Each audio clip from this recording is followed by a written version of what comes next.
بسم الله الرحمن الرحيم.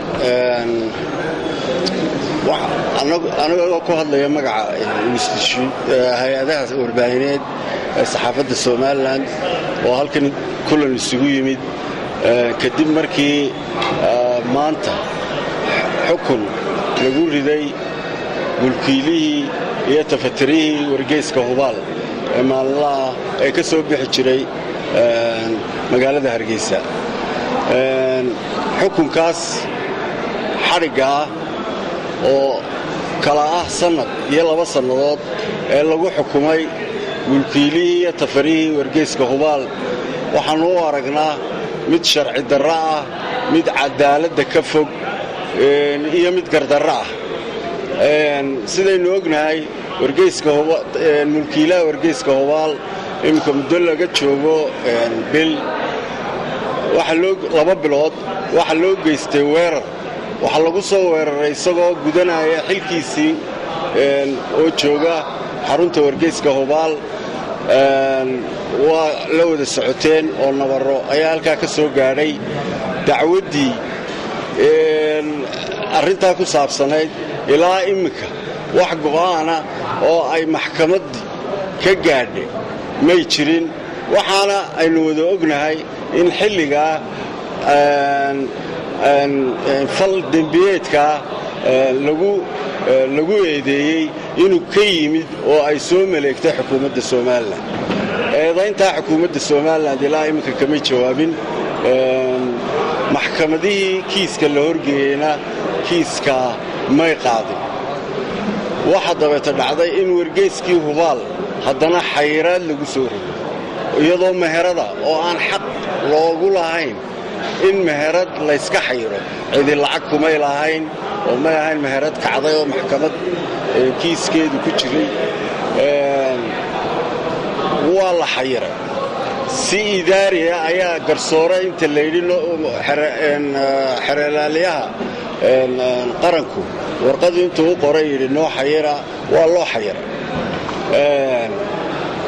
maantana dilkii iyo xayiraaddii wax loogu daray xadhig oo mulkiilihii iyo tafatirihiiba waxa loo taxaabay jeelka Hargeysa, halkaasoo uu ku jiro ninkii weerarka ku soo qaaday 2 bilood ka hor. yacni waxyaabahan dhacay waxa weeye wax aad looga qeexsoodo. waxaanay dhacayaan iyadoo la wada og yahay in ay xukuumaddu gacan ku leedahay. runtii annagu dad gardiida ma nihin, dad xaldoonaanu nahay. ayaamahanba waxaanu ku jirnay wadahadal annaka iyo xukuumaddu, niman mas-uuliyiina oo xukuumadda ka tirsan.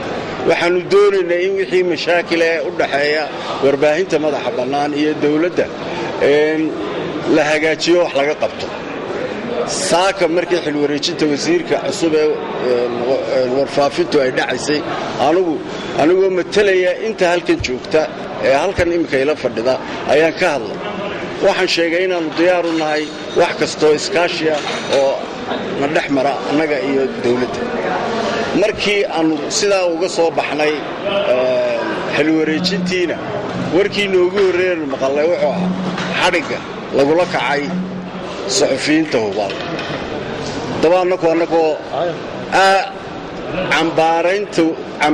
si xoog leh oo cambaaraynana falka oo ka hadli doona oo aan ka daba hadhayn falalkaas xadgudubka ku ah sharciyadda baa halkan lagu wada fadhiyaa oo madaxweyne lagu yahay oo xukuumad lagu yahay oo saxaafad lagu yahay.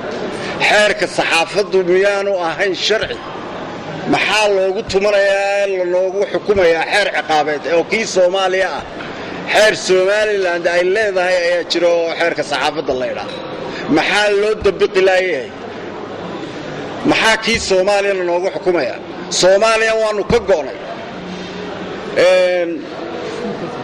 waxaanu soo jeedinaynaa oo aanu halkan aanu runtii ku go'aansannay tallaabooyinka aanu kaga hortegayno arrimaha xadgudubka joogtada ah ee lanagu hayo.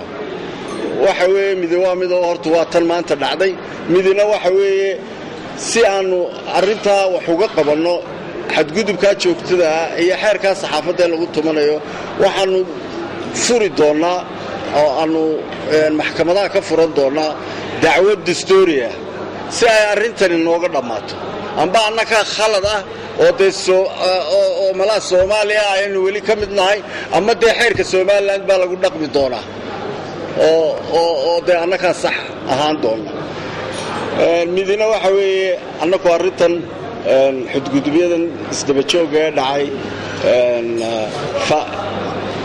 waxa noo hiila dadweynaha annagu dadweynaha ayaanu u sheegi doonaa waxaan dhacay waxa kaloo aanu go'aansannay inaannu ku dhaqaaqno mudaaharaad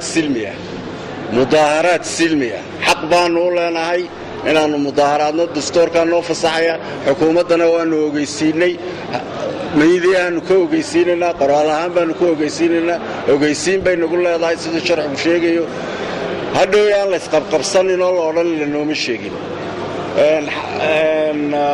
waxaan anugu hadalkayga ku soo ganaanudayaa in xukuumaddu yaana dhayalsan waxa aanu leenahay xadgudub baa lanagu sameeyey waa lanaga gardareeyahay meelka dhac baa lanagu sameeyey sharciyaddii baa la jebiyey